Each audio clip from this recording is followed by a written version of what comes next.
Olá! Dando continuidade, hoje vamos falar de mais 3 erros diagnósticos em ultrassonografia. Situações onde o médico que faz o exame detecta uma doença que na verdade não existe, o chamado falso positivo. Bom, meu nome é Renato, sou médico com quase 20 anos de formado e é um prazer falar com vocês através do nosso canal Como Sobreviver a Seu Médico.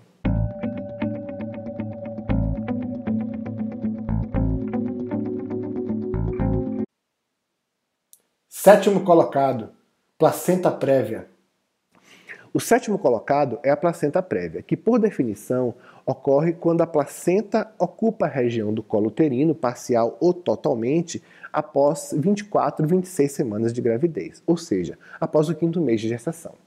O problema que tem levado a erros é que alguns médicos desconhecem o fato de ser normal a placenta ocupar essa região do colo no início da gravidez, ou seja, até o 3º e 4º mês. E se ela tiver com sangramento, certamente não é por esse motivo, já que essa é uma situação normal. Felizmente, esse tipo de erro é um erro fácil de reconhecer, pois se a paciente tiver um diagnóstico de placenta prévia e tiver no 3º ou 4º mês, certamente esse diagnóstico está errado. O médico que recebe o exame deveria estar sempre atento a isso, mas isso não ocorre, pois existem médicos que acreditam cegamente no laudo, cegamente no que está escrito, e acabam prescrevendo remédios inadequados e tratando a paciente de um problema que, na verdade, ela não tem. Sexto colocado, pedra no rim. O sexto colocado é a pedra no rim, doença bastante comum em nosso meio. O melhor exame de todos para o diagnóstico de pedra no rim, sem dúvida, é a tomografia. Ele é um exame bastante preciso nesse tipo de diagnóstico e praticamente não erra. Lembrando que todo e qualquer exame pode errar. Mas o grande problema da tomografia é, como eu já disse aqui antes, ele é um exame que emite doses muito altas de radiação. E se for feito de forma excessiva, pode até causar câncer.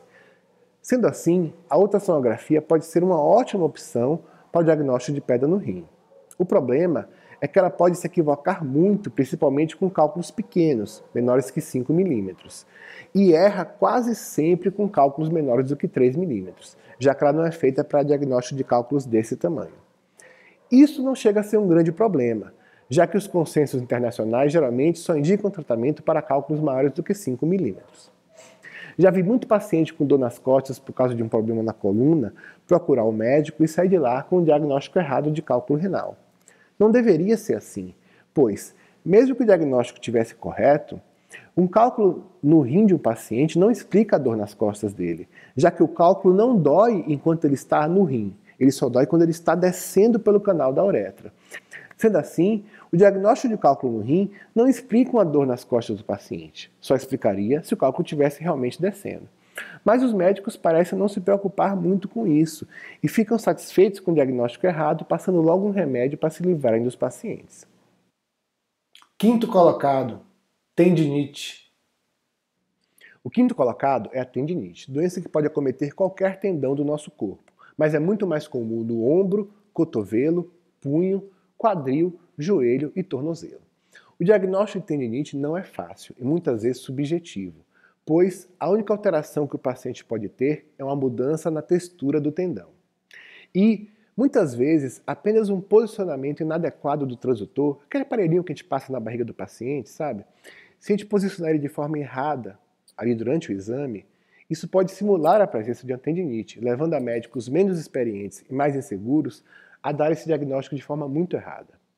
É sempre importante lembrar que a tendinite é mais rara em jovens e mais comum em idosos, e não costuma acometer várias partes do corpo ao mesmo tempo, salvo em situações excepcionais e algumas doenças sistêmicas. É bom lembrar também que muitos pacientes têm problema de coluna, a chamada hérnia de disco, tanto causando dor no braço quanto na perna. E acham que seu problema, na verdade, é no braço e na perna, solicitando ao seu ortopedista que peça exame desses locais.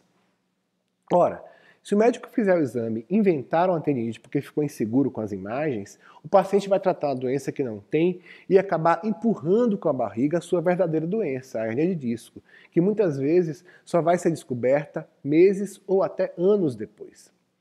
E é preciso ter cuidado e evitar médicos que exagerem nos pedidos de exame. Se uma pessoa tem dor no ombro, cotovelo e punho do mesmo lado e ao mesmo tempo, é muito mais provável que ele tenha uma hérnia de disco do que uma tendinite.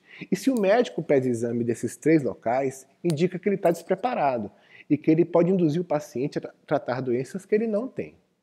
Como sempre, gosto de ressaltar que embaso todas as informações que eu trago aqui nos livros e nos consensos médicos internacionais mais atuais. E estou à disposição para debater e esclarecer tudo o que foi dito aqui. No próximo vídeo, continuamos com os top 10 de diagnósticos errados, falando do 4º colocado, que é o hematoma retocoriônico, e do 3º colocado, os ovários micropolicísticos. Se você gostou desse vídeo, fique à vontade para se inscrever no meu canal Como Sobreviver a Seu Médico.